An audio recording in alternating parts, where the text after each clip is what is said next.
Git Ignore. Like with everything in Git, there are like 4 or 5 different ways to achieve the same thing, but everything has pros and cons. So I actually did a tweet, and as you can see behind me on my screen, I say, how often do you update your global Git Ignore? And a lot of people didn't know what that was. And I specifically said the project Git Ignore should be used for the project specific files. So let me explain what they are and why I say this.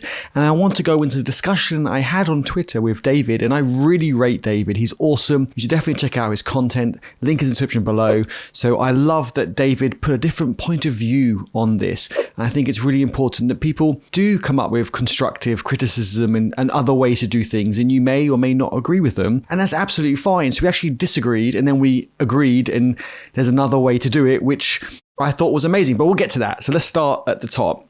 So what is a global Git Ignore? Well, Global Git Ignore is specific to your local setup. So when you create a project or clone a project and it has a Git Ignore in the project, it is just for that project only. So if you have another project, it will have a different Git Ignore. And I really believe that is specific to the individual project, because you might be using VS Code, someone else might be using IntelliJ, which has different kind of cache files. But my point is they have different kind of temporary files that are stored within that project, and you don't ever want to commit those. I think there are certain situations where people do commit them, but that's a whole separate discussion. And the global Git Ignore is specific to you. So if you're using VS Code, you will add to your global git ignore .code, and therefore every project will ignore that temporary folder that's created by VS Code in that project, but for all projects on your local machine. And I think that is amazing. It keeps things really clean and stops you from accidentally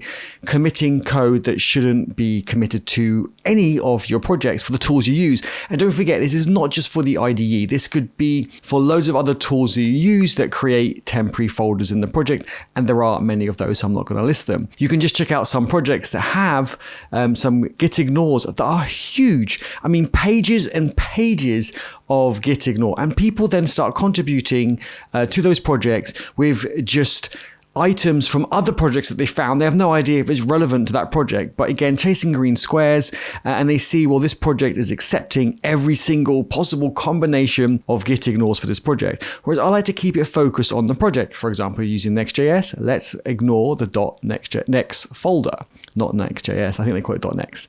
But again, it happens automatically and it just works. And then for me, in my global Git Ignore, I ignore any of the tools and even operating systems. So I'm on a Mac, so I ask my global Git Ignore to ignore the .ds_store files, and for Windows and for Linux there'll be different files as well. You can see where I'm going with this. You don't want to create huge Git Ignore files because they become hard to manage for that project, because it's hard to see duplicates. Are we missing anything? And then people start relying on it. That's my opinion. You should put your tool specific, operating specific Git Ignores in your global Git Ignore. Let me show you what mine looks like. And this is what my global Git Ignore looks like. I got some old things in here from my Angular days.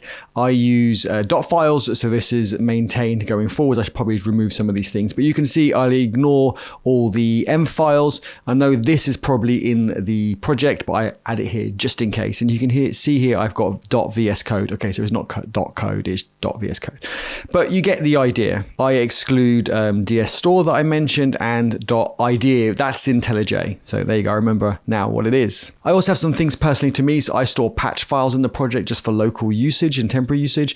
I mix that with git stash, but I ignore the patches. I don't want to commit those. And let's look at a project specific one. So you can see here, this is one that is for a project that I'm working on. It ignores node modules, it ignores .next that I mentioned, and there are some miscellaneous. I don't think I remember adding these, but who knows, without doing a git blame and checking, I'm not sure how these got in here, but this can grow out of hand. This is kind of like one page, but this can grow to 3 or 4 or 5 pages and becomes very difficult to manage. So let's go back to the discussion. And David disagreed with me, which, I love it when people disagree with me. I think it's great to see different perspectives. But he comes up with a great point, which is why put the burden on your potential contributors? That's the challenge. Because if we follow the purist way of doing things, where everyone should use their global Git Ignores for their own specific tools, and the project's Git Ignore is focused solely on that project, the problem is, and David is right, that people will just do git add dot and commit everything, which will include lots of temporary files. And then in the pull request, when you review it, you have to say, please only commit the files that you've made changes to, and so forth. And I think that is important to do that, but it's a lot of back and forth and a lot of stress for the maintainers. And I think a lot of stress for the contributors. They will probably abandon their contribution, or they might close it and try and create a new one. That's why I always say to people, make sure you only commit the files that you have made changes to and you want to commit. Do check that. That extra step will save you and others a lot of pain. So he brings up a really good point, and that is really true. So that's why I try to find a balance. Maybe the popular tools we'll put in the project Git Ignore, and then anything that's a bit more less used should be in theirs. But then where do you draw that line? It's such a gray area. So I did mention that it can get out of hand, as I've mentioned before. Then David comes back with it's probably not worth enforcing with open source projects. And, there is some sense in that. I do kind of agree that I see both sides.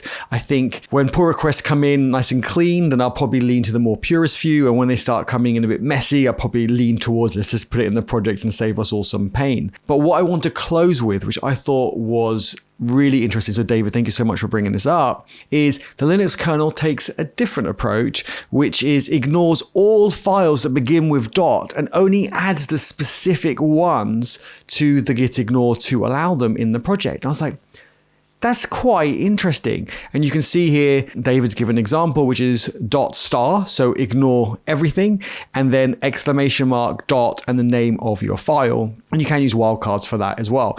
I thought that was so interesting. So on my next project, I'm actually going to give this a try the way the Linux kernel does it. Let me know in the comments below what you use for your project. Do you use one style, or do you use a hybrid like I was mentioning, or do you use the Linux kernel style or something else? Like, it's super interesting to see what people use. Maybe we can take also a count to see what is more popular. So please let us know in the comments below. And while you're down there, don't forget to subscribe. It really helps support this channel and costs you nothing.